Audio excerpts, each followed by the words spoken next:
በስመ አብ ወወልድ ወመንፈስ ቅዱስ አሐዱ አምላክ አሜን። ሁሉን የምትችል ጌታ አምላክ እግዚአብሔር ኃያል ጌታ ገናና የተወደድክና የተመሰገንክ በስራህም በምክርህም ድንቅ የሆንክ በጌታችን በአምላካችን በኢየሱስ ክርስቶስ ስም ከመንፈስ ቅዱስ ጋር እናመሰግናለን። ይህን ጊዜ ስለሰጠንና ስለባረከን እግዚአብሔር ሆይ ዘላለም ባራኬ። ቤተሰብን ጠብቅ፣ ቤተሰብን ባርክ። ልጆች ያላቸውን ትዳራቸውን፣ ቤታቸውን፣ ኑሯቸውን ሁሉ በሰላምህ በበረከት ምላ። አቤቱ ከክፉ የምትጠብቅ ቅዱስና ጻድቅ አምላካችን እግዚአብሔር አንተ ነህና ምስጋና ይገባሃል። በጌታችን በኢየሱስ ክርስቶስ በእርሱ ያለ ክብር ለአብ ለመንፈስ ቅዱስ ይገባል፣ ዛሬም ዘወትርም ለዘላለም አሜን። የተወዳችሁ በክርስቶስ የተባረካችሁ መስቀል ላይ ዕዳ በከፈለ ጊዜ ላይ የተከፈለለት ሕዝብ የዳነ ሕዝብ ያደረገን ያደረጋችሁ ብሩካን እግዚአብሔር ልጆች ሁላችሁ እንደምንቆያችሁ ሁሉን የሚችል አምላክ ጌታ ስሙ የተወደደ የተመሰገነ ይሁን። እንግዲህ ዛሬው መንፈሳዊ ማዕዳችን በመጽሐፈ ምሳሌ ምዕራፍ 30 ቁጥር 13 ላይ ከፍ ከፍ ያሉ ዓይኖች ያሉት ሽፋሽፍቶቹንም ወደ ላይ የሚያዩ ትውልድ አለ የሚለውን ቃል ነው ከሕይወታችን አንጻር የምናየው። የማሳ አገር ሰው የያቄ ልጅ የአጉር ቃል ነው። መጽሐፉ ላይ አጉር የሚባል ጠቢብ ሰው የጻፈው ነው። ጠቢቡ ሰለሞን የጻፋቸው መጽሐፍቶች ብቻ አይደሉም። መጽሐፈ ምሳሌ የአጉር የማሳ ልጅ የማሳ ሀገር ሰው የያቄ ልጅ የአጉር ንግግሮችም እንዲሁ አሉበት። ምሳሌ 31ም እንደዚሁ የልሙኤል የሚባል ጠቢብ ሰው የተናገረው ነው። እንግዲህ በዚህ ቃል ውስጥ ያለውን መንፈሳዊ ሀሳብ ነው የምንረዳው። እንግዲህ ስለ ከፍ ከፍ ያሉ ዓይኖች ያሉት ትውልድ አለ ይላል የመጀመሪያው ሀሳብ። ዓይኖቹ ከፍ ከፍ ያሉለት ምን ማለት ነው? ሁልጊዜ ሕይወታችን በምናየው ልክ ነው የሚወሰነው። አባት አብርሃም በእግዚአብሔር ፊት በቆመ ጊዜ ዓይኖችን አንሳ፣ ወደ ምስራቅም ወደ ደቡብም ወደ ሰሜንም ወደ ምዕራብም ተመልከት አለው።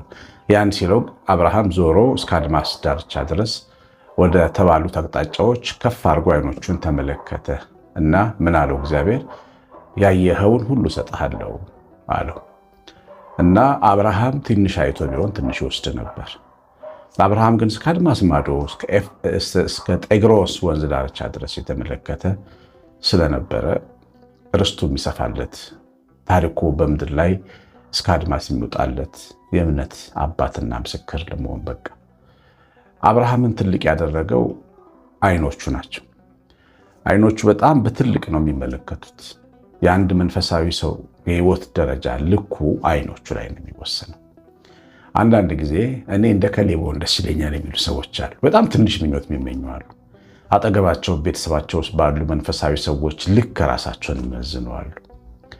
እንደ አንድ አክስቴ ብሆን፣ እንደ አያቴ ብሆን፣ እንደ አባቴ ብሆን፣ እንደ ከዘኔ ብሆን፣ እንደሱ ቢሆን ደስ ይለኛል ይላሉ። ለነሱ ያ ትልቃቸው ሰው ያ ሊሆን ይችላል። ግን ትልልቅ ዓይኖች ደግሞ ያሏቸው ትውልዶች አሉ። የክርስቲያኖች ዓይኖች በጣም በትልቁ ማየት አለባቸው። ምክንያቱም ባየነው ልክ የሚሰጥ አምላክ ካለ ለምንድን ነው ማየታችን ትንሽ የሚሆነው? ለምን ወሰናችን ይጠባል? ለምንድን ነው እኔ የአክስቴን ልጅ መምሰል ብቻ ራዕይ የማደርገው? ወይም ቤተክርስቲያን ውስጥ የማይሆን አንድ ዲያቆን ወይም አንድ ካህን ብቻ መምሰልን ለምን ከዛ አልፌ ላይ ከዛ ዲያቆን የሚበልጡ ከዛ ካህን የሚበልጡ ከዛ ከአክስቴ ልጅ የሚበልጥ ከዛ መዴ የሚበልጥ ትልቅ ቦታ ደርሷል ከማስበው ሰው የሚበልጥ ቦታ ለምን አላይ? እና እንደዚህ አይነት ትውልድ መሆን እንደሚያስፈልግ ነው ጥሬው የሚያስተምረን። አያችሁ፣ ሁልጊዜ በሕይወታችን ትልቅ ነገር ብናስብ ምንም ችግር የለውም። ትልቅ ነገር ብናስብ እግዚአብሔር እንደው ሰው አይደለም። እኛና ሀሳባችን በእግዚአብሔር ፊት ምንም አይደለም። ትልቅን ብናስብ ለእኛ ነው እሱ ትልቅ። ትልቅን ብናይ ለእኛ ነው ያ ትልቅ። የአብርሃም ምስራቅ፣ የአብርሃም ደቡብ፣ የአብርሃም ሰሜን፣ የአብርሃም ምዕራብ ለአብርሃም ነው ትልቅ። ለእግዚአብሔር ግን ምንድን ነው? ስለዚህ ሁሌ እንደ መንፈሳዊ ሰው ምናየው በጣም በትልቁ መሆን አለበት። ሀሳባችን፣ ግባችን፣ እቅዳችን እግዚአብሔርን ተስፋ አድርገን የምንመለከተው ምልከታችን በጣም ትልቅ ሰው መሆን ትልቁ ቦታ ትልቁ ላይ መድረስ እንዲሆን ደግሞ በጣም ትልቁን ምስል ጌታችን ኢየሱስ ክርስቶስን መምሰል እንዲሆንልን ማሰብና በእውነትም ከልባችን ማቀድ አለብን። አንድ ሰው መንፈሳዊ ግብ አለው፣ ስጋዊም ግብ አለው። በስጋዬ ተምሬ ነግጄ ሰርቼ እዚህ ጋር ደርሳለሁ ብሎ የሚያስበው ነገር እንዳለ መንፈሳዊም ግብ ደግሞ አለው። ያ መንፈሳዊ ግቡ በትልቁ አይኖቹ መታየት አለብን። ሁላችንም ዓለም ሳይፈጠር አስቀድሞ የልጁን መልክ ወይም የጌታችን የአምላካችን የመድኃኒታችን የኢየሱስ ክርስቶስን መልክ እንድንመስል እግዚአብሔር አብ ወስኗል ይላል፣ ተወስኗል። ስለዚህ የተሻለውን መልክ መምሰል፣ ያንን ለመምሰል መስራት፣ ያንን ለመምሰል መማር፣ ያንን ለመምሰል መጋደል፣ ያንን ለመምሰል መኖር የምንጀምረው ምስሉን ስናየው ነው። በጣም ትልልቅ አይኖች ያለው ትውልድ አለ የሚለው ጠቢቡ ይሄንን። ከዛ ውጭም ግን ነገንም ማየት ጭምር አንዳንድ በህይወታችን ያስፈልጋል። በምንሰራው፣ በምንወስነው፣ በምናቅደው፣ በምናደራጀው ዓለም ላይ ነገን ማየት። ለምሳሌ ሀገር የምንመራ ሰዎች ነገውን ትውልድ ማየት አለብን። ወደ አውሮፓ አካባቢ ይመስለኛል አንድ ሀገር የ100 ዓመት አስፋልት ያየሁበት ሀገር አለ። የ100 ዓመት አስፋልት ነው ተብሎ 100 ዓመት መንዳት ይቻላል እዛ አስፋልት ላይ ሳይፈርስ። 100 ዓመት ያን አስፋልት የሰሩ ሰዎች አይኖሩም፣ ትውልዳቸው ነው የሚኖረው። ትውልድን የሚያይ ነገን የሚያይ ልጆቹን የሚያይ ቤተሰቡን የሚያይ ትልልቅ አይኖች ያሉ ሰው መሆን ያስፈልጋል። ይሄ ለመልካምም ለክፉም ነው። አንዳንዴ መልካም ስንሰራም ስናቅድም ስንሰራም የሚመጣው ትውልድ ይሄን ነገር ይጠቀምበታል ብለን መሆን አለብን። መጥፎም ስንሰራ የሚመጣው ትውልድ ይጎዳበት ይሆን ብለን ማሰብ አለብን። በተለይ ፖለቲከኛ ሰዎች፣ እግዚአብሔርን የምታውቁና የምትወዱ ፖለቲከኛ ሰዎች አላችሁ፣ ለእናንተ ነው የምናገር። እናንተ የምታኖሩት የምትዘሩት ዘር የሚቀጥለውን ትውልድ የሚበላ እንዲያውም መጠንቀቅ ያስፈልጋል።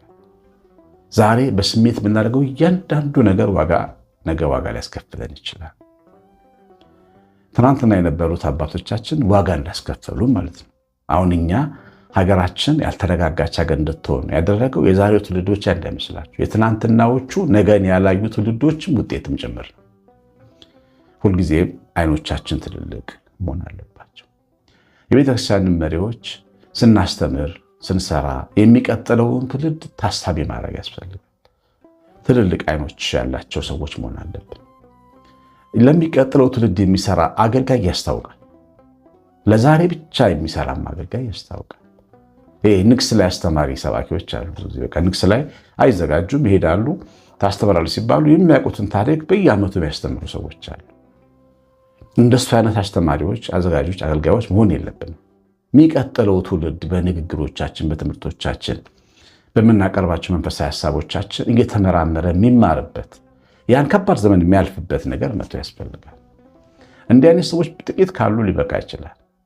ጥቂት ካሉ መቼም ሁሉም እነዚያ ይሆናል ማለት አይቻልም። ግን አይኖቹ ትልልቅ የሆኑ ትውልድ አለ የሚለው ቃል ከዚህም አንጻር ነው መታየት የሚገባው። ሽፋሽፍቶቹም ወደ ላይ የሚመለከት ትውልድ አለ። ሁለተኛው ደግሞ ወደ ላይ ሩቅ ያያል፣ ደግሞ ወደ ላይም ደግሞ ይመለከታል። እና ህይወት ሲስተካከልለት ሰው እንደዚህ ነው። ነገን አርቆ ይመለከታል፣ ግን ተስፋውን ከላይ ያደርጋል። እርዳታው ከሰማይ የሆነለት በልቡም የላይኛውን መንገድ የሚያስብ ሰው ምስጉን ነው ይለናል ቅዱስ ዳዊት። እና ነገ የሚደርሰው በላይኛው አምላኬ ነው ብዬ ወደ ላይ አይኖችን ቀና ማድረግ። አንዳንዴ ምን ይዤ ነው ማቀደው የሚሉ ሰዎች አሉ። ምን ይዤ ምን አለኝና ትልቅ ነገር አስብ ትለኛለህ ይላሉ። ትልቅ ነገር ለማሰብ ወርቅ አይደለም የሚያስፈልገው። ትልቅ ነገር ለማቀድ ብር አይደለም የሚያስፈልገው፣ ልብና እምነት ነው የሚያስፈልገው። ለምን? ምንጩ ከላይ ነው። ደመናም ሳይታይ ምንጭም ሳይፈልቅ ሸለቆም በውሃ የሚሞላ አምላክ የሚያመልክ ትውልድ ምን ይዤ ነው ማቀደው አይልም። እግዚአብሔር ስውር ሰራዊት አለው፣ ስውር በረከት አለው። ይሄ እንዳለው ደግሞ በምድረ በዳ ጉዞ በእስራኤል ፊት አሳይቷል። ሰው አምኖ ከሰራ አምኖ ከተነሳ ምንጭ ይከፈትለታል። ከየት እንደሚመነጭ የማይታወቅ ምንጭ ይሰጠዋል። አጋር በሱር በረሃ ልጇ በተጠማባት ጊዜ ባለቀሰች ጊዜ እግሯ ስር ምንጭ ፈለቀ ይላል። የሱር በረሃ ምንጭ አወጣ ነው የሚለው። ይህንን የሰማ ሰው ምን ይዤ ነው ማቀደው? ምን ይዤ ነው ትልቅ ለመሆን ማስበው አይል። የላኛውን መንገድ ማሰብ ነው የሚያስፈልገው። ሁለተኛው ትልቁ ሪሶርስ ሰማይ ነው። ለመንፈሳዊ ሰዎች መሬት ውስጥ የተቀበረ ማዕድን አይደለም።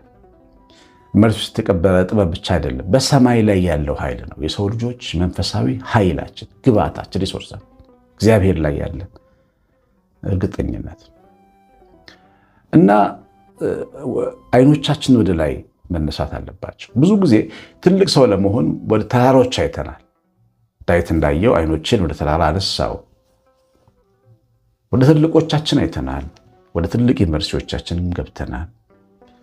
ወደ ትልቅ ሰዎችና ድርጅቶች፣ ካምፓኒዎች ሄደናል። ግን ውስጣችን አልረካም። ተራራው አላሳረፈንም። ስለዚህ ደግሞ አይኖችን ልውረድ የሚችል አምላክ ወደ እግዚአብሔር አነሳለሁ። ረዳቴ ሰማይና ምድር የሰራ እግዚአብሔር ነው ማለት መለስ ማለት ከፍላጎት ከልብ ጋር ከሰማይ ሀሳብ ጋር መታረቅ ያስፈልጋል። እያችሁ አይኖቻችን ሽፋሽፍቶቻችን ወደ ላይ ሲመለከቱ በላይ ያለ ተስፋ እንዳለን ማሳያ ናቸው።